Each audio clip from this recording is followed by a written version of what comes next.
is Catherine Corey, and I am from here in Ottawa for the last 20 years, although I have challenged talking about it being here in Ottawa because I keep on thinking that I've come from someplace else.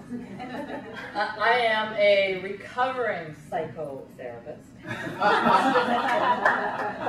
and a recovering mom, being a new empty nester. So my goal for being here is actually really becoming comfortable speaking from me. I have lots of stories, so that's what my goal is for this weekend. Great, thank you. Welcome, Marianne.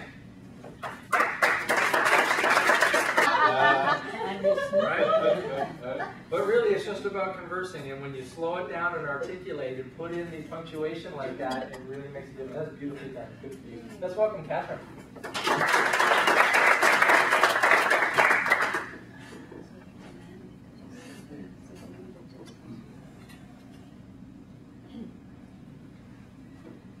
You've no need to light a nightlight on a light night like tonight. For a nightlight's light is a slight light, and tonight's a night that's light. When a nightlight is light, like tonight is light, it's really not quite right to light night lights when they're slight lights on a light night like tonight. Not bad. Now, I'm going to stretch you a little further, because you're very good at this. So here's what I'm going to ask you. Can I have your phone? I'm going to ask you now to use this space here, right? And make it like you're speaking to everybody in the room, okay? You've no need to light a nightlight on a light night like tonight. See what I mean? So talk to everybody in the room and use this space. That's what we want to work on with you. It's okay to stand still, but there's something about you that's very profound, and you want to share that profound around the room. You have this countenance, you want to share it, and you want to use all of this space. But there's a trick to doing that, and it's something that you kind of have to learn. Can't really explain it. You don't want to do it so that it's mechanical. You want to make it seem, it's like you're sauntering, right? And you just calmly walk around and make eye contact with everybody when you're reading this. Let's try that, because I know you can read. So let's take it another step. Okay. You've no need to light a nightlight on a light night like tonight. Isn't that beautiful? Wow. Oh. For a nightlight's light is a slight light. And when a night is light like tonight, it's not really quite right to light night lights with their slight lights on a light night like tonight. You guys see a difference there?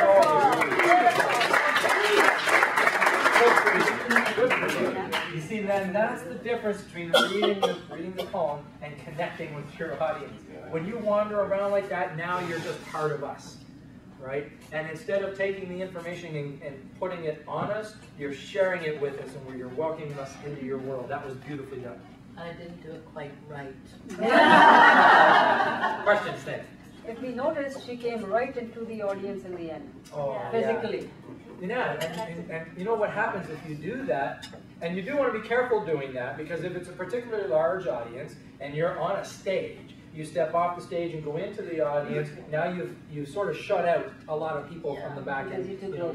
But in a group like this, and really quite a bit bigger than this, you can go out into the audience, and what you'll find is the heads will turn and watch you, right? And that's how you know you really got it. But when you started to saunter around like that, it was beautiful. It just put a whole different connection. Would you agree? Yes. A whole different connection on. Now here's a question that welcome Catherine Corey.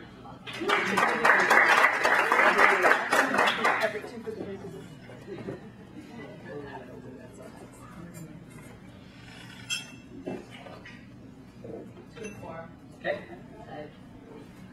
The power of a word. I'm sitting in my office, and usually with a client, I start off to say, I'm going to stop you right there. Okay? Your opening is what? Your opening line was? The power of a word. Okay. Does that do anything for you? No. So it doesn't have any value, Okay. right? It doesn't really do anything, Okay. right? So what's a better way to open the presentation without a line that doesn't mean anything? Because what you're basically doing there is like you're reciting the title of a poem. Okay. So I could say, what do you see when I say the word ball? Oh, Beautiful. I'm wondering if it's the same as what I see. there. See, now she's chatting with us. Yeah. Right? Because I There. see a beach ball. That's Because that's a vision I have when you say the word ball. So if I say the word boundary, what do you see?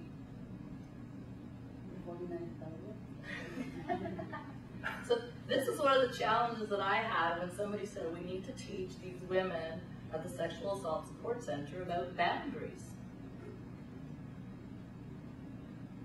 Because what's the visual? I said, how do you teach somebody a word that they can't see? They don't know it. They don't see it.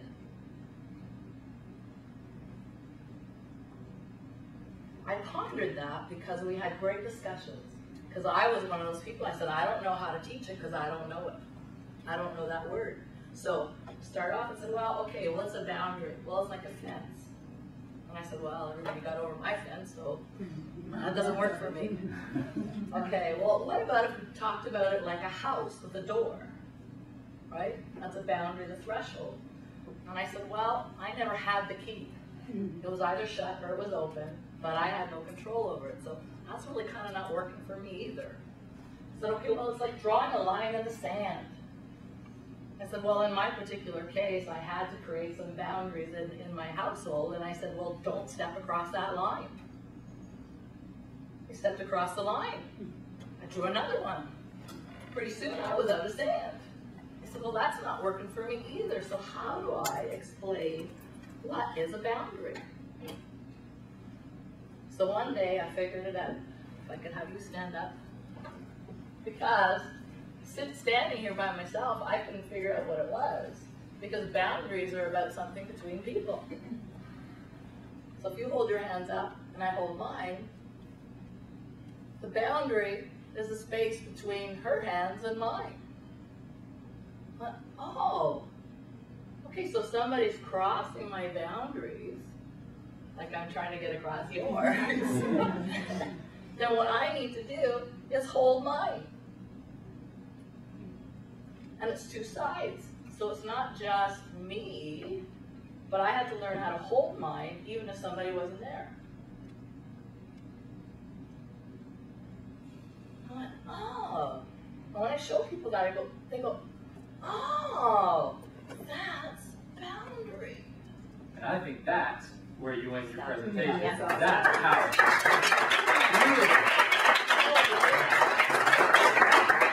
That was excellent. What a great visual representation. Because you had me the whole way. How is she going to prove this? How is she going to put this in my mind so that I can see it? Beautifully done. Okay. I just love the way she used the pause. Yeah. That pregnant. Let's welcome Catherine Corey. You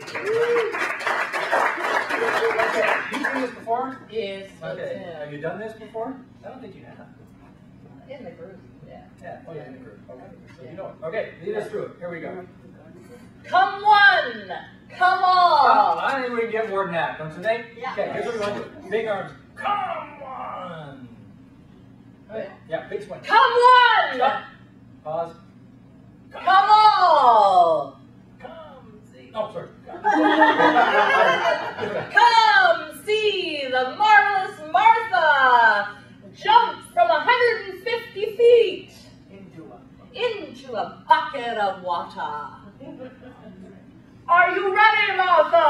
I don't know. Martha's 150 feet away. Do you think she could hear that? I don't know. Let's hear that back. Are you ready, Martha?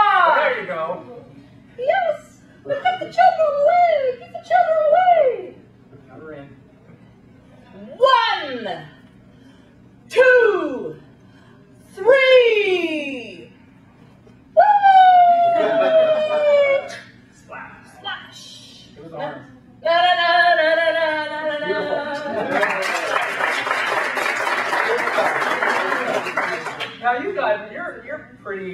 charismatic anyway, so this stuff isn't really that tough for you, or is it?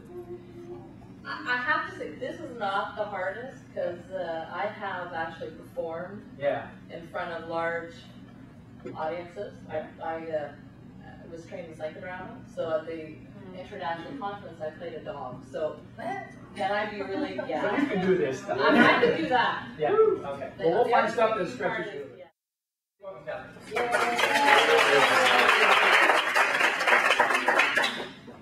Yes, it actually happened last night as I was walking the dogs. Now I have 2 large standard poodles.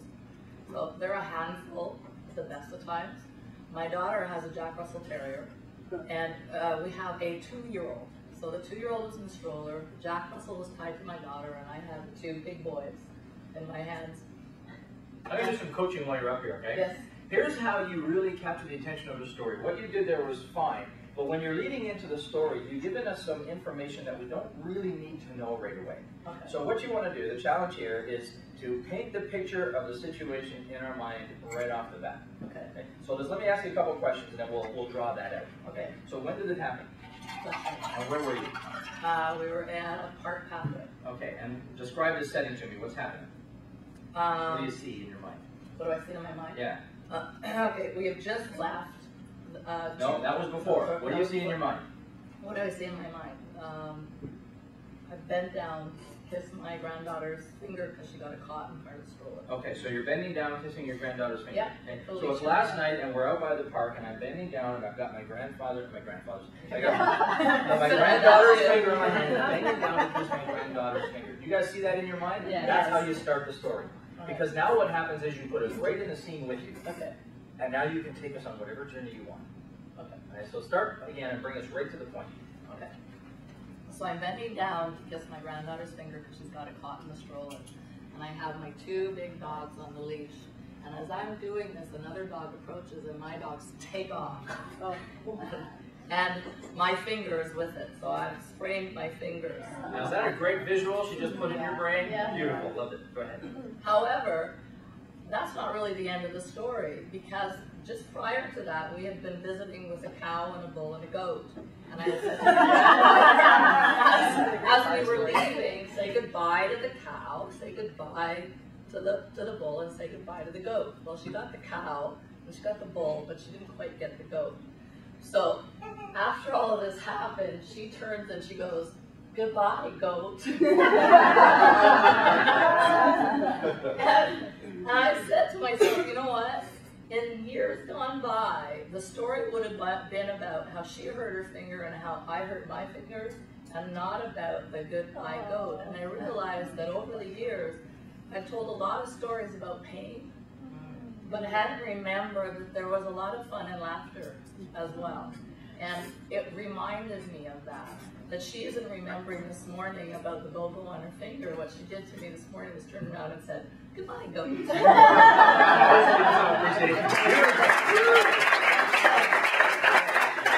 It's a beautiful example of stuff that happens to us all the time, and we just skate right past it. And we don't draw the